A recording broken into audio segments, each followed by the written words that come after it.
இங்கே இந்த பாட்டியும் அவங்க பேத்தியும் சாக்லேட் சாப்பிட்டுட்ருக்காங்க யாருக்கும் தெரியாமல். அந்த நேரத்தில் அந்த பொண்ணோட அப்பா வந்துடுறாரு.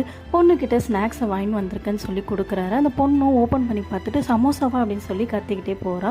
உடனே அவங்க அம்மா வந்து அவங்க பையன்கிட்ட கேட்குறாங்க, எனக்கு மெடிசன் வாங்கிட்டு வந்தியா அப்படின்னு. வாங்கிட்டு வந்துட்டம்மா அப்படின்னு சொல்லிட்டு சொல்கிறாரு.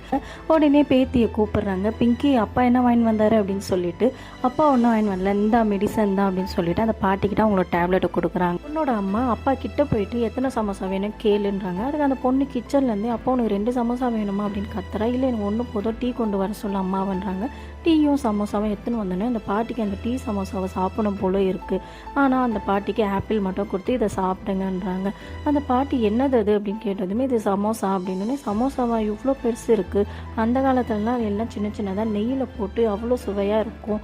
இப்போ செய்கிறதெல்லாம் இப்படி இருக்கே, எப்படி இருக்குன்னே தெரியல, எப்படி செஞ்சாங்கன்னு தெரியலன்னு சொல்லிட்டு அவங்க புலம்ப ஆரம்பிச்சிடறாங்க.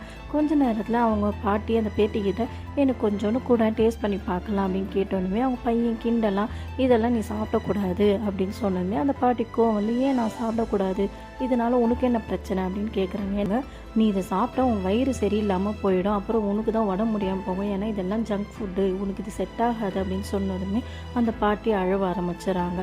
எனக்குன்ட்டு யார் இருக்கா, நான் மட்டும் தனியாக தானே இருக்கேன், எப்போ பார்த்தாலும் என்னை திட்டிக்கிட்டே இருக்கீங்க, நான் எது கேட்டாலும் இது வேண்டாம் அது வேண்டாம், இங்கே உட்காராதா அங்கே நில்லுன்னு சொல்லிட்டு என்னை எல்லாத்துக்கும் குறை சொல்லிட்டு இருக்கீங்கன்னு சொல்லிட்டு அவங்க மாடன் புலம்பிக்கிட்டே ஏஞ்சிக்கிறாங்க.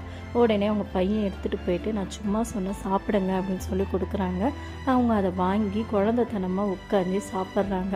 நம்ம புரிஞ்சுக்கணும், உங்கள் வீட்டில் வயசானவங்க இருக்காங்கள, குழந்தையா பார்த்தீங்கன்னா எந்த பிரச்சனையும் இருக்காது, முதியோர் இல்லத்துக்கும் வேலை இல்லாமல் இருக்கும்.